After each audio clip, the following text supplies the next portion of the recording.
So guys, let's go through the MCQs.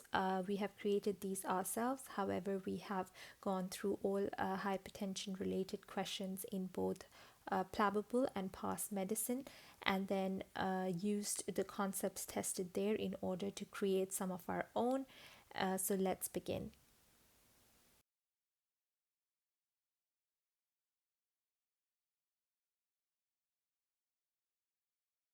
A 60-year-old Afro-Caribbean man is on indapamide and needs a second drug to control his BP. Which one of the following is the best choice for him? A. Enalapril, B. Losartan, C. Atenolol, D. Spironolactone. Um, so I like to quickly underline the most important aspects of the question. This really helps saves time and focus, and not focus on like unnecessary details. So the most important aspects are that the gentleman is more than 55 years of age, he's from an Afro-Caribbean race, and he's already on a thiazide-like diuretic. So let's go through the options again. Enalapril is an ACE inhibitor, and we can definitely give it in combination with indapamide. However, because the gentleman's from an Afro-Caribbean race, the preference is to give an ARB over ACE. So B, losartan, sounds like a more appropriate choice. C is atenolol, which is a beta blocker. However, beta blocker is only used for complicated hypertension, and he's still on step 1 of management, and we're just stepping him up to step 2, so there's no indication of giving a beta blocker at this stage. D, which is spironolactone, once again he's just on step 1, so it's not really appropriate to jump to step 4 and give him spironolactone. So the answer is B, losartan. You can, if you want to recap, you can quickly go back to the slide which demonstrates the stepwise management of hypertension. So let's get on to the next question. Question 2. A 60-year-old man on lithium for bipolar disorder was recently diagnosed with hypertension and started on thiazide-like diuretics. Which of the following could be a side effect of his antihypertensives? So the most important aspect of this question is the fact that he's on lithium and he's also on a thiazide-like diuretic. So basically we need to look for the side effects of thiazide-like diuretics. If you recall from our previous slides, the side effects of thiazide-like diuretics includes hypergluc, which is hyperglycemia, high lithium in the case of in the case when lithium has been prescribed, hyperuricemia, which is why it's contraindicated in gout, and hypercalcemia, plus 3 hypos, which are hyponatremia, hypokalemia, and hypomagnesemia. So according to this, the correct answer should be D, which is high lithium, hypokalemia, and hyponatremia. So the concept tested here is the side effects of thiazide-like diuretics. Let's move on to the next question. Question 3. A 70-year-old man is on amlodipine 10 milligrams OD. His blood pressure remains uncontrolled at 152/84. Following are his blood tests done 3 weeks back. The table shows his bloods to be, his urea electrolytes to be essentially normal. What is the next best step in management? So A is increased dose of amlodipine, B, add losartan, C, add ramipril, D, add spironolactone. Now, this is the most important aspects of this question is the fact that he's a 70-year-old man. He's already on a calcium channel blocker, but his blood pressure remains uncontrolled. His urea electrolytes are normal, and he's already on maximum dose of amlodipine. So really the next step would be, we can't really increase the dose of amlodipine further. B would be to add losartan. However, losartan is an ARB, and NICE guideline suggests to give an ACE instead, and if it's not tolerated, then to switch to an ARB. So the more appropriate answer would be C, to add ramipril. D doesn't sound like a correct option because he's just on one medication and requires a second antihypertensive for combination therapy, and he hasn't still reached the stage of requiring spironolactone, so this is not indicated. So the answer is C, add ramipril, and it's basically testing the concept of combination therapy in the stepwise management of hypertension. Let's move on to the next question. Question 4. A 60-year-old woman with a past medical history of depression has recently visited the clinic to book herself at the GP surgery. She is found to have a clinic BP of 155/94. A second reading is performed during the consultation and remains high. What is the most appropriate management? A. Reassure her that this is normal for her age. B. Arrange for ambulatory blood pressure monitoring. C. Monitor once yearly. D. Start treatment with amlodipine 5 mg OD. Or E. Repeat blood pressure and follow-up appointment next month. The most important aspects of this question is the fact that this lady has depression and that they've done 2 clinic BP readings in the same setting and found it to be high. Let's look through the options again. A cannot be the answer because we cannot really reassure her that this is normal for her age, as NICE guidelines has placed certain criteria and cutoff values for the diagnosis of hypertension, which is not age dependent. B sounds like a more appropriate answer because we need to arrange for an ambulatory or a home blood pressure monitoring in order to make a diagnosis of hypertension. C cannot be the answer because we still do not know whether she's truly hypertensive or not. D cannot be the answer because we have not confirmed the diagnosis of hypertension, so we cannot decide whether she needs to be started on what stage of hypertension she is on and what treatment she needs. E cannot be the answer because again we don't know whether this raised clinic BP reading is because of white coat hypertension. It could be that since she has a history of depression, that she could also have anxiety, as anxiety and depression can coexist. So it may so happen that when you call her next time for the appointment, that her anxiety may arise again and you may find that her readings are high again. Therefore, the most appropriate answer would be B, to arrange for an ambulatory or home blood pressure monitoring in order to confirm the diagnosis of hypertension. The concepts tested are the criteria for the diagnosis of hypertension and the possibility of white coat hypertension, as anxiety and depression can coexist. Let's move on to the next question. Question 5. A 70-year-old man was found to have a blood pressure of 146/90 4 weeks back.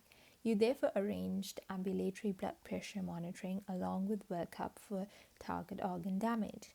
His 10-year cardiovascular risk was more than 15%.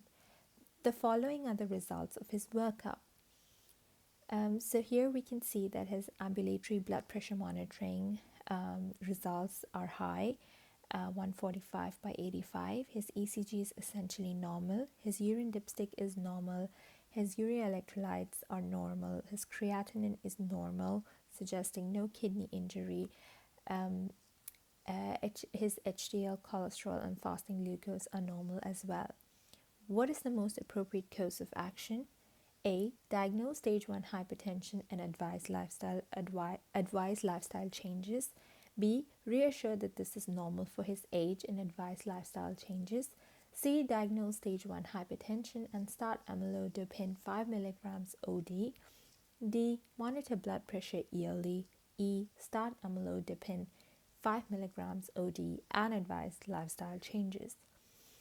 So the most important aspects of this question is the fact that this is a 70-year-old man. He's so basically more than 55 years of age. He has a confirmed high blood pressure of 145/85 on ambulatory blood pressure monitoring. He has no target organ damage. However, he has a 10-year cardiovascular risk of more than 15%. So let's look through the options again. A. Diagnosing stage 1 hypertension is correct. However, he has a cardiovascular risk of more than 15%, and probably advising lifestyle changes only would not be appropriate. B is to reassure him that this is normal for his age. This is not really correct, as NICE guidelines has certain cutoff values for diagnosis of hypertension, which is not age dependent. C is to diagnose stage 1 hypertension and start amlodipine 5 mg OD. This sounds like a correct option since he does need treatment with antihypertensives, and since he is above the age of 55, a calcium channel blocker would be appropriate. D is to monitor blood pressure yearly. This is incorrect, as he has been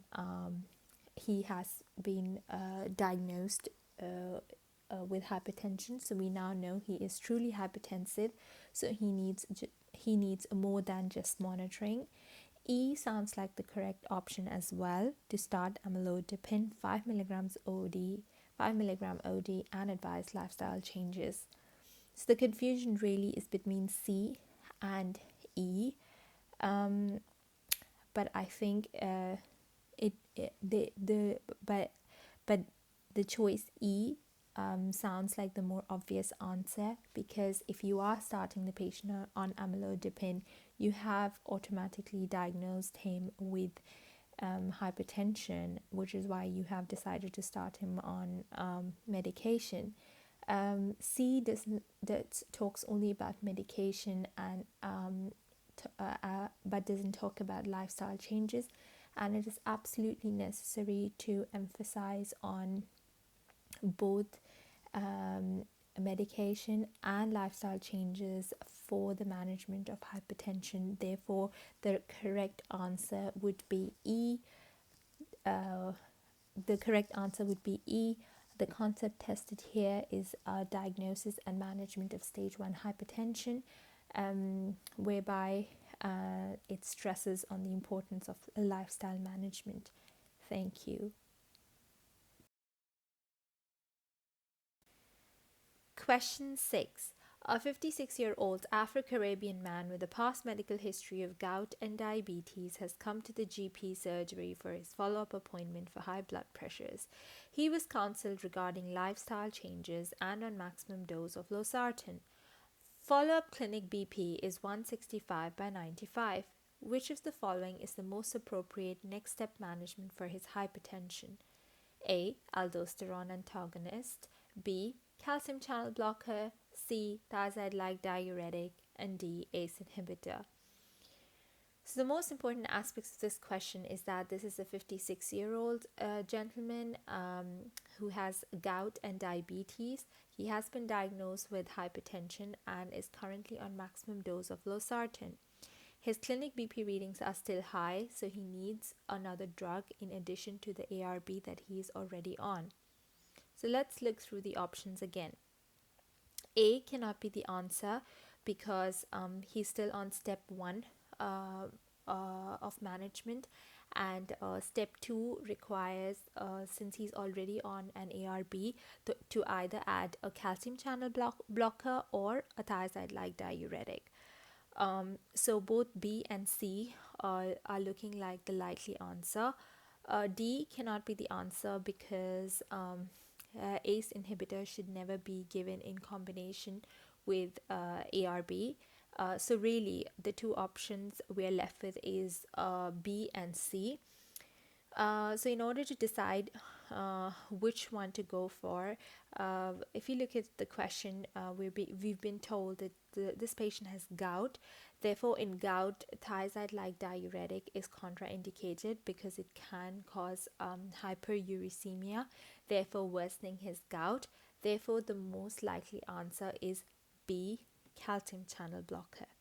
The concept tested here is management of hypertension and the contraindication of using a thiazide-like diuretic.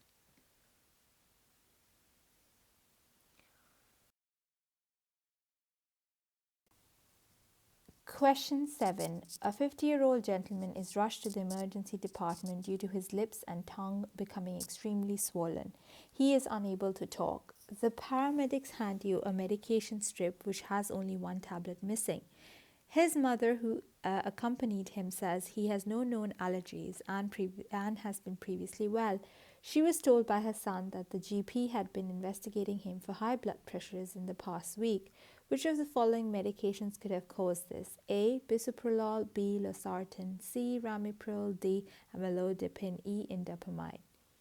The most important aspects of this question is that this is a 50-year-old man and he has been previously well. Seems like the GP has recently diagnosed him with hypertension and probably started him on an antihypertensive. He has basically developed a medication-induced angioedema. So let's go through the options again. A cannot be the answer. B and C seem like the more likely answers, with one being an ARB and the second being an ACE inhibitor, both of which can cause angioedema. D is a calcium channel blocker and generally causes edema in the lower limbs and not really angioedema. E is a thiazide-like diuretic, which doesn't really cause angioedema. So now we really are left with two options, which is losartan and ramipril. If we go back to the question, we understand that this gentleman is under the age of 55 and he is not from an Afro-Caribbean origin. Therefore, he most likely would have been started on an ACE inhibitor. Therefore, C, ramipril, sounds like the more likely answer. The concept tested here are the side effects of antihypertensive medications and the medical management of hypertension.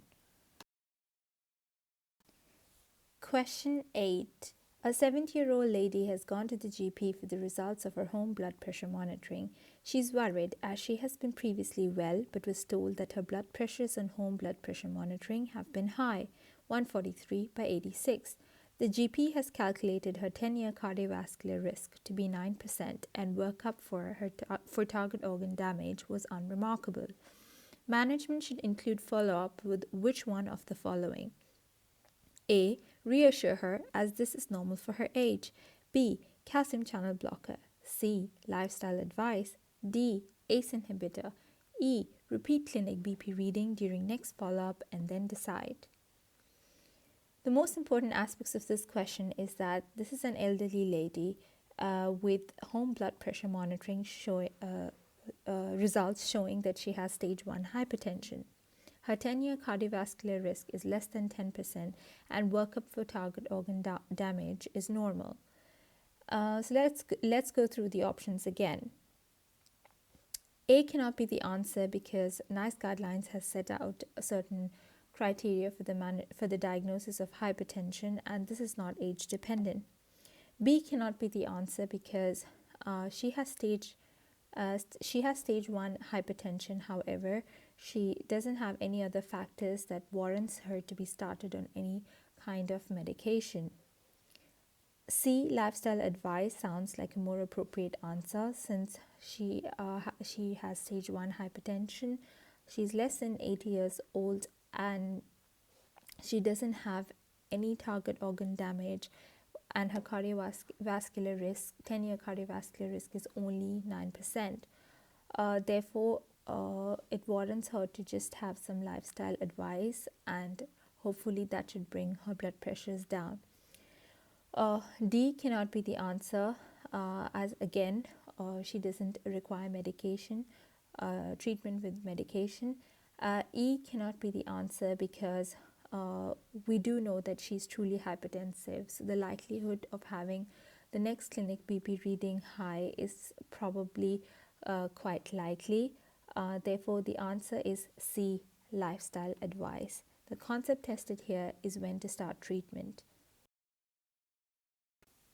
Question 9. A 60-year-old man is on aspirin 75 milligrams and atorvastatin 80 milligrams. In addition to this, he is hypertensive and currently on the following medication: Ramipril 10 milligrams OD, benroflumethiazide 2.5 milligrams OD, and amlodipine 10 milligrams OD. You added benroflumethiazide 6 months back and have noticed some improvement in blood pressures. However, his clinic BP readings have remained high, so you arrange for an home blood pressure monitoring, which show him to have an average blood pressure of 150/95. You have also sent bloods, the results of which are as follows. So the table shows that his urea electrolytes along with creatinine and EGFR are essentially normal. What is the next best step to manage his hypertension? A. Add atenolol. B. Add spironolactone. C. Stop benroflumethiazide and switch to indapamide 2.5 milligrams OD. And D. Check adherence and add indapamide.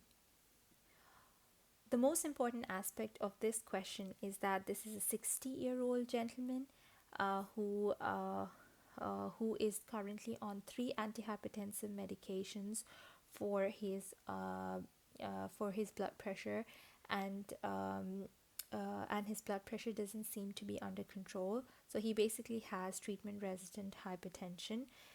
His bloods that his bloods that you have sent are essentially normal. So let's go through the options again. Since he has treatment resistant hypertension, you need to add a fourth drug. So the addition of the fourth drug would depend on the potassium value and the EGFR. So the EGFR is normal and potassium is 4.6, which is more than 4.5. Therefore, spironolactone cannot be added because it is potassium sparing. And so the option we're left with is either adding an alpha blocker or a beta blocker. So therefore, A, adding atenolol sounds the more appropriate answer.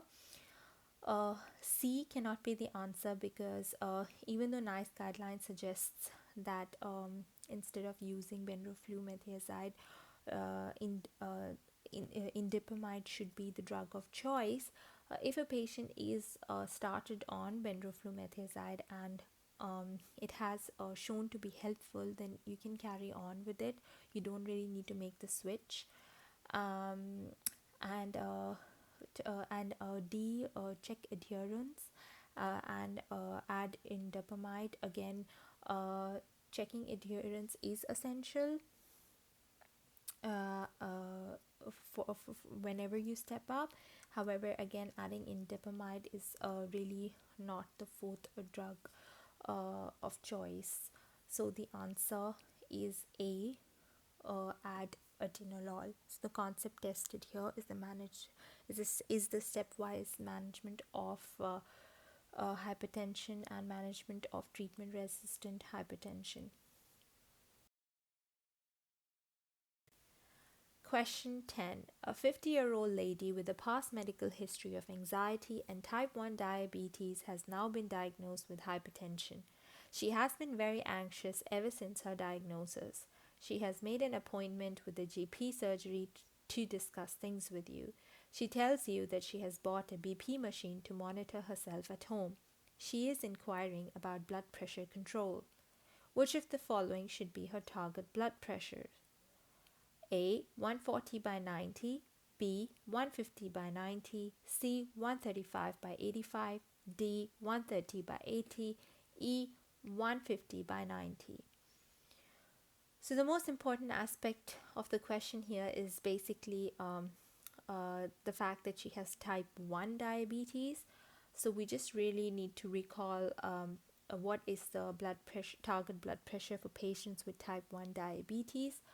So the answer would be C, 135 by 85. If they had mentioned anything regarding albuminuria or having metabolic syndrome, then we could head towards a more tighter control of 130 by 80. But since none of that has been mentioned, therefore we assume that that is normal and that she only has type 1 diabetes, and so the blood pressure control would be her target blood pressure would be 135 by 85. So the answer would be C. The concept tested here is regarding target blood pressures. Thank you guys. We hope that the MCQs were helpful and that we have covered most of hypertension. Feel free to go back to our topic presentations for any clarity of information. Do subscribe to our channel and support us. We put in a lot of hard work, and so your support means the world to us. Thank you, and see you in our next presentation.